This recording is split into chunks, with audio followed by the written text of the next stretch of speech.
Alhamdulillah, wassalatu wassalamu ala Rasulillah wa ala alihi wa sahbihi wa man tabi'ahu wa mawala. Ashhadu an la ilaha illallah wahdahu la syarika lah wa ashhadu anna sayyidana Muhammadan abduhu wa rasuluhu la nabiyya ba'da. Allahumma salli ala sayyidina Muhammadin an-nabiyil ummi wa ala alihi wa sahbihi wa barik wa sallim. Qala Allah Ta'ala fil Qur'anil 'azim wa huwa asdaqul qa'ilin. A'udzu billahi minasy syaithanir rajim. Ya ayyuhalladzina amanu taqullaha haqqa tuqatih wa la tamutunna illa wa antum muslimun. Wa qala ta'ala fi ayatin ukhra, ya ayyuhalladzina amanu taqullaha wa qulu qawlan sadida yuslih lakum a'malakum wa yaghfir lakum dhunubakum wa man yuti'illaha wa rasulahu faqad faza fawzan 'azima. Ibadallah, usikum wa nafsi bi taqwallahi wa ta'atihi faqad fazal muttaqun. Hadirin jamaah Jumat yang dimuliakan Allah Subhanahu wa taala. Beberapa orang berenang ke tengah lautan, mendekati kapal minyak yang bocor. Minyaknya tumpah sehingga lautan berubah menjadi hitam. Burung-burung tidak dapat terbang karena sayapnya basah oleh minyak. Maka datanglah pejuang-pejuang kemanusiaan yang menangkap burung-burung yang terkena minyak. Mereka bersihkan dengan sabun dan sampo. Mereka semprot dengan air bersih. Mereka jemur kering, lalu menerbangkan burung-burung itu ke angkasa lepas. Begitulah hebatnya perhatian Barat terhadap binatang. Mereka adalah manusia yang paling suci, paling peduli kepada makhluk Tuhan yang ada di atas muka bumi. Tapi begitu anak-anak Palestina bergelimang darah, di mana mereka sekarang? Apakah yang berjuang untuk burung-burung itu sudah mati semua? Di mana NGO, non-government organization? Apa yang dipertontonkan selama ini melalui televisi dan internet? Semua hanyalah pencitraan belaka. Di mata mereka, bayi-bayi Palestina jauh lebih hina daripada binatang. Begitulah mereka memandang kita, memandang orang beriman. Agama Islam bukan datang dari pikiran manusia, dia datang dari Allah. Tanzilal Azizur Rahim, turun dari Allah Subhanahu wa ta'ala. Pandangan dari awal sampai hari kiamat tidak akan pernah berubah. Untuk memahami masalah Palestina tidak perlu menjadi seorang muslim, tidak perlu jadi orang Islam, cukup menjadi manusia yang bebas tanpa kepentingan. Lepaskan dari informasi yang membutakan mata hati, lepaskan dari ikatan apapun, kembalilah menjadi manusia yang punya hati nurani. Merenung ke dalam, maka akan menemukan suara yang sangat halus berkata, engkau manusia, yang sedang engkau lihat adalah penganiayaan yang luar biasa. Tembok terpanjang, tertinggi, terbesar di dunia bukan di Guantanamo, bukan di Alcatraz. Tembok terpanjang di dunia adalah di Palestina, yang dibangun oleh orang Israel untuk menyiksa orang-orang Islam. Bom atom Hiroshima Nagasaki yang meluluhlantahkan Jepang pada perang dunia itu hanya 12 ton. Berapa ton yang sudah dijatuhkan Israel ke Palestina? 30 ton untuk menghancurkan. Dengan segala kekuatan yang dahsyat, seluruh kekayaan dunia, pejabat-pejabat, presiden-presiden dunia menangkap Israel. 80 77 tahun. 77 tahun. 1946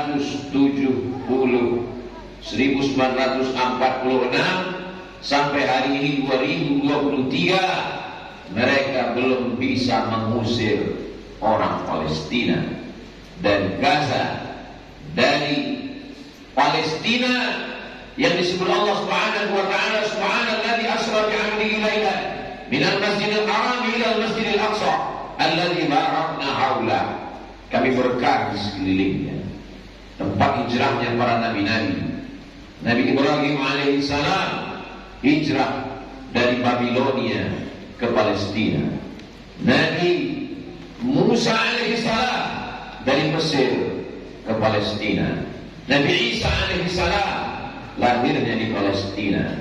Nabi Muhammad sallallahu alaihi wasallam, subhanalladzi asra bi 'abdihi lailan minal masjidil haram ila al masjidil aqsa. Imam Syafi'i lahir di Palestina, dan negara yang mengakui kemerdekaan Republik Indonesia tahun 1945. Seorang bernama Imam Amin Al-Husaini bertemu langsung dengan Haji Agus Salim, dan beliaulah seorang mufti pertama dunia yang mengakui kemerdekaan Republik Indonesia. Dan beliau berkeliling menemui raja-raja, sultan-sultan di Jazirah Arab untuk mengakui kemerdekaan Indonesia. Salah satu syarat negara merdeka mesti diakui oleh penguasa negara lain.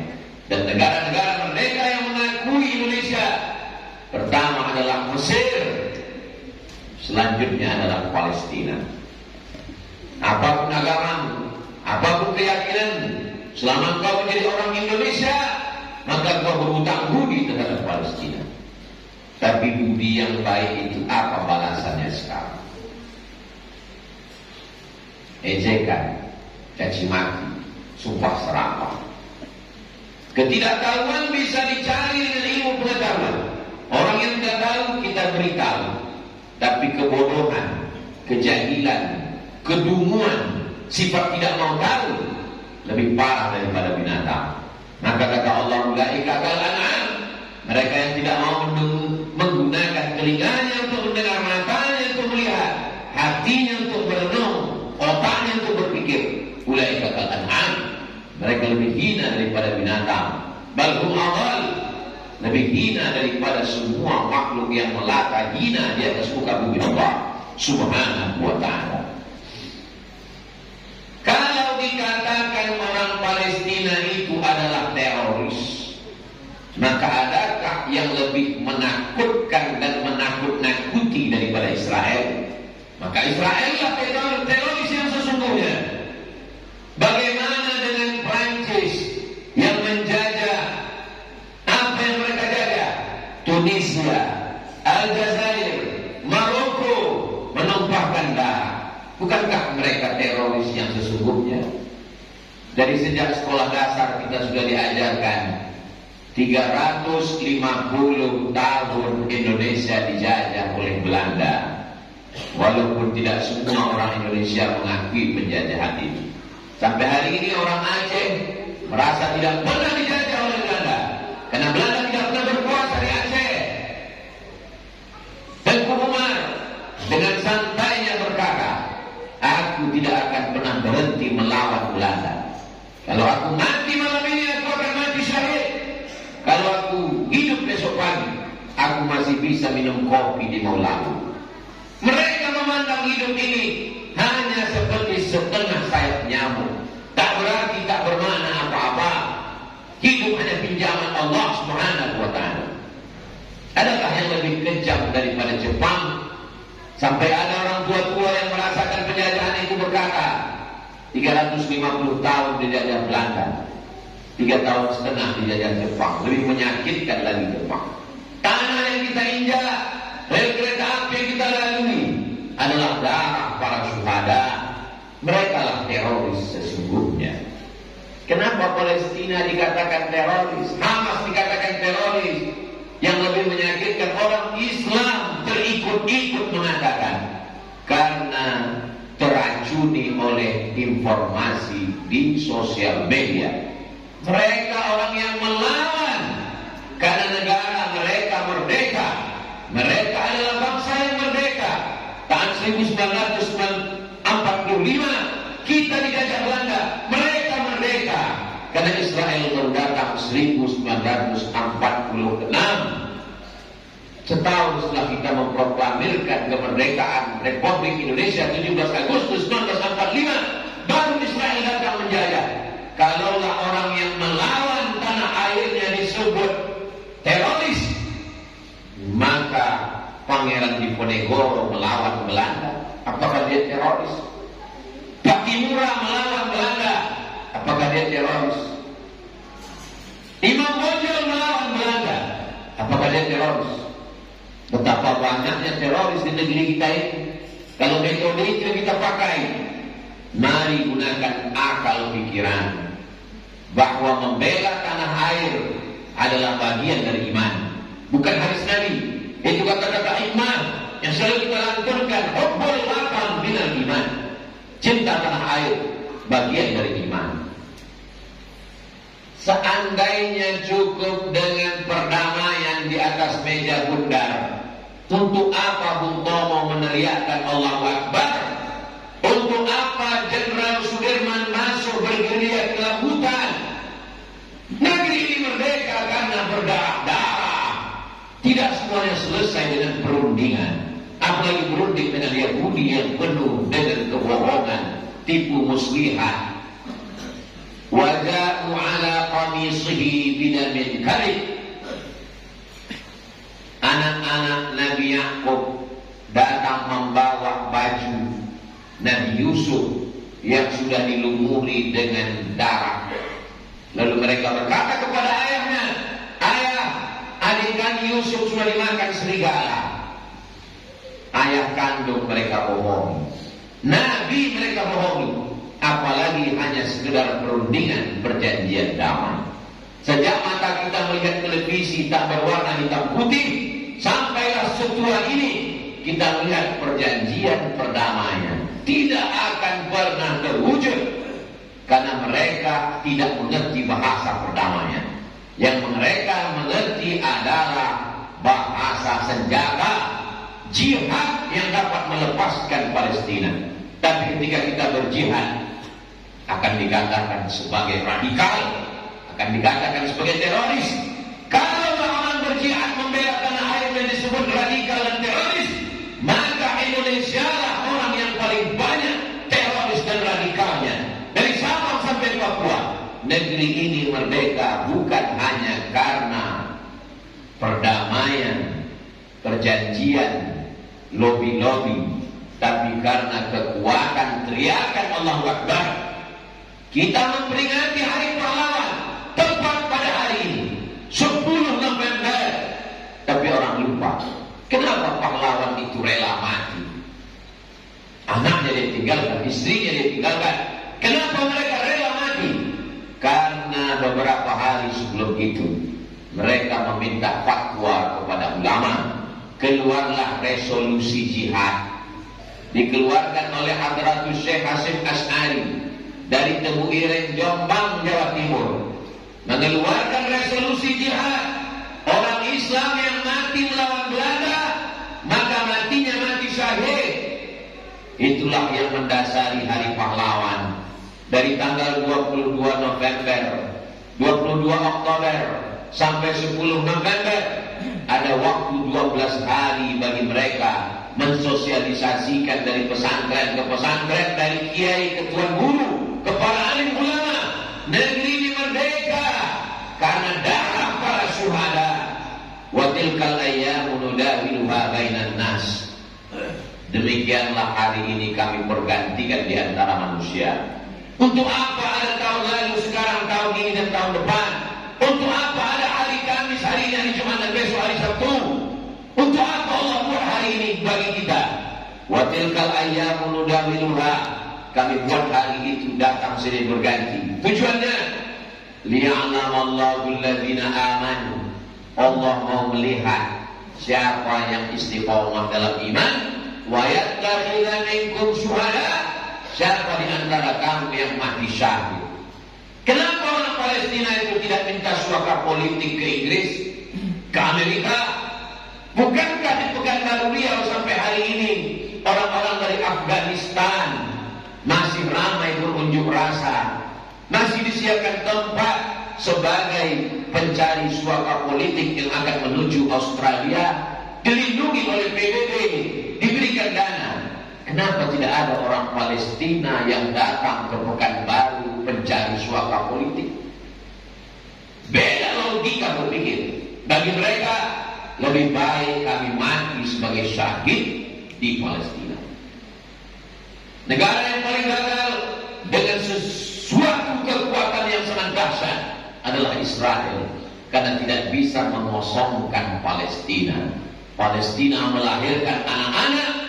Ketika lembaga anak-anak dunia mengadakan survei, mereka terkejut. Disebarkan kertas, 99% cita-cita anak Palestina ingin menjadi syahid. Penghafal Quran terbanyak di dunia di Palestina, dan dengan peluru di telinga mereka, ledakan bom di tengah malam tidak membuat mereka bergeming. Apa yang terjadi hari ini hanya Allah ingin menunjukkan bukti kepada kita semua betapa lemahnya iman kita. Ketika datang orang Siam menyerang kerajaan Melayu Kedah, ketika itu berita sampai ke Pulau Sumatera, apa yang dilakukan orang Sumatera mendengar Kedah sedang diserang orang kafir Siam, maka orang Sumatera datang menyeberang ke Semenanjung. Orang yang menyeberang itu namanya Syekh Abdul Samad Al-Falimbani dari Palembang, mursyid tarekat Sammaniyah, satu perguruan, satu angkatan dengan Syekh Muhammad Arsyad Al-Banjari, Datuk Kelampayan dari Banjar, Kalimantan. Dia segera membawa senjatanya berperang melawan Siam, mati sebagai syahid. Kuburnya di Patani, Thailand. Orang yang mengatakan orang tasawuf meninggalkan dunia, orang tasawuf sesat, orang tasawuflah yang berjuang memerdekakan negeri ini. Ketika Belanda datang, siapa yang berjuang? Syekh Yusuf Makassari, Tajul Khalwati dari Makassar, tarekatnya Khalwatiyah dari Irak. Ketika dia ke Aceh, dia sempat berguru kepada Syekh Abdul Rauf As-Singkili dari Singkel, tarekatnya Syaktariyah. Bergerak Tajul Khalwati, mahkota Khalwatiyah. Belanda tak sanggup menghadapi orang tasawuf, dibuang ke Ceylon. Sampai di Ceylon dia berdakwah, orang Ceylon masuk Islam. Dibuang lagi ke Afrika Selatan.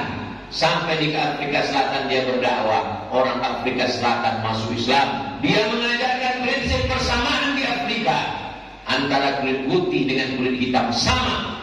Nelson Mandela terkesan, diangkat Syekh Yusuf Al-Makassari sebagai pahlawan dari Afrika Selatan yang dapat memerdekakan Palestina.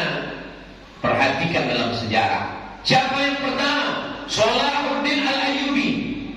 Kurikulum apa yang dibawa Salahuddin? Salahuddin Al-Ayyubi akidahnya Asy'ari.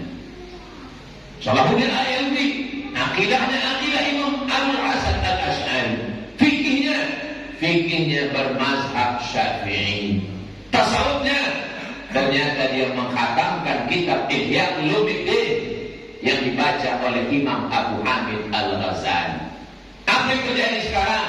Orang menyesatkan akidah Asy'ari, menyesatkan bermazhab, menyesatkan tasawuf.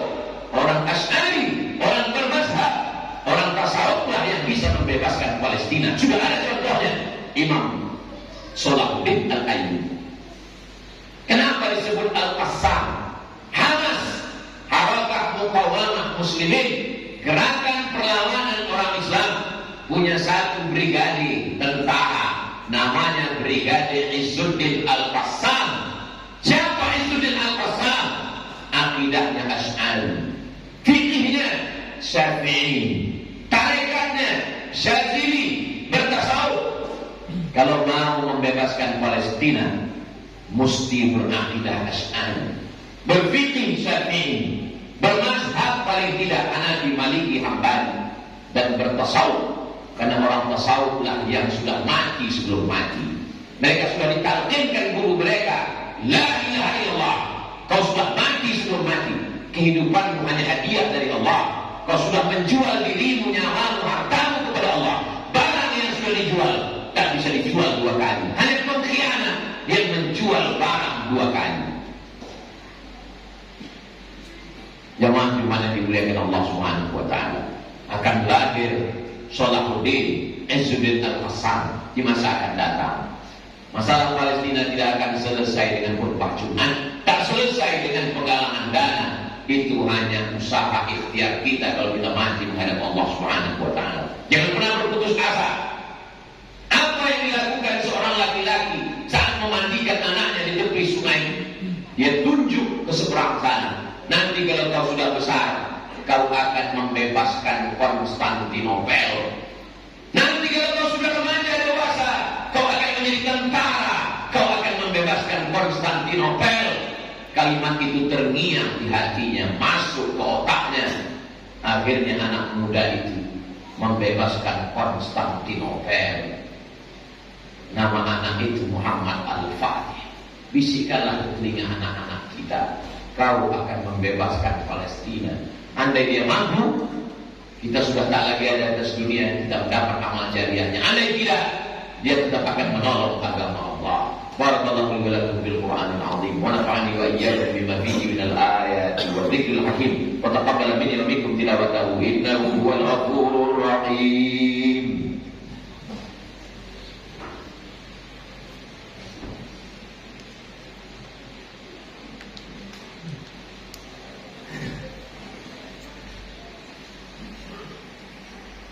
Alhamdulillahilladzi bi ni'matihi tatimmus shalihat. Wassalatu